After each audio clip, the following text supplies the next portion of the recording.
Well, it's an issue that many kids face far too often, bullying. October is Bullying Awareness Month, and this morning we're learning a bit more about the warning signs and how you can help. And 9 News parenting expert and licensed psychologist Dr. Sheryl Ziegler joins us more this morning to discuss on a specific type of bullying. Good morning, Dr. Ziegler. Good morning. Okay, so tell us a little bit about relational aggression. Yeah, relational aggression, I think, has been historically known as like being a mean girl. Relational aggression means I'm going to be aggressive toward, threatening to relationships, your social standing, your ability to hang out with us, to be in our group chat, to sit at our table. And so I think, it used to be thought that way. We all know what that means. But really, we identify it now as a form of aggression that really doesn't just impact girls, it impacts boys as well. So sad. Bullying scares me so much as a mom, truly. Like any form of it's scary, especially with social media. We just hear about it all too often. So what does this type of bullying sound like, and what does it look like to people? So it's, in modern day today, it really truly looks like it's very online. You're not in this group chat. Oh, we made a group chat for the party, but you can remove people. So I've removed you.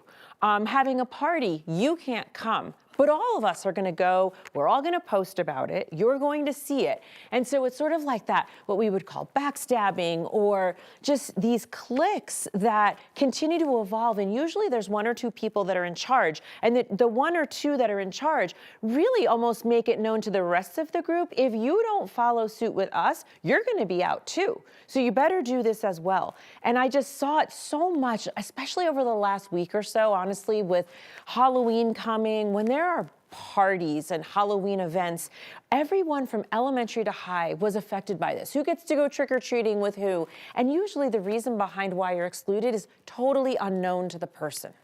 It is so Mean Girls. Well, I was going to say, you mentioned Mean Girls, and I think because that movie, Mean Girls, this was really elevated by Hollywood in different ways. That this was kind of how you became cool and popular, which we now know that's not true at all. But it doesn't just stick with youth, it doesn't stick with boys and girls, it's adults too that we see this happening a lot. Absolutely, and again, a lot of roads lead back to social media and just how it exacerbates things. What happens is, oh yeah, everyone in the neighborhood, got together for the Halloween party this weekend. Oh, we weren't invited. Why weren't we invited? And you can't think in your mind, we didn't have a falling out, I haven't done something to exclude them. And so I think it's also the highlighting that we see because of social media just makes it so much worse.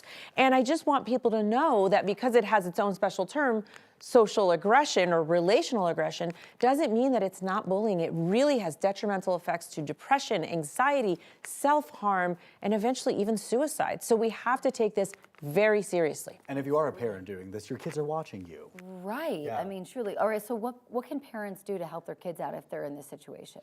So one of the things, the top thing I would say is really try to stay involved, because this goes right under the radar. Your kid's not coming home with a black eye. They might be coming home with tears in their eyes, but they're not coming home with a black eye. They're not coming home with their lunch stolen, all of the old traditional kind of bullying stuff. So what you can do is try to drive, meaning like carpool, try to be involved or walk to the bus stop, whatever it is that you can do, just to sort of, you can get the feeling, but it's under the radar. And again, people feel differently about this. I think there's still a right to look through social media. So if you can look through the group chats or whatever, every once in a while, just see what is the tone and tenor. And even if it's not toward your own child, know, oh, this can exist within this group. It's just a matter of time before this could affect my kid. So there really is, and of course, talk to your kid and communicate. But I will say it really is actually difficult to spot. I believe it. And don't just check to make sure that's not happening to your kid. Make sure your kid's not doing it Also, to another kid. Well, there's a lot we could talk about this. We thank you for your time and just the insight into this topic. Thank you.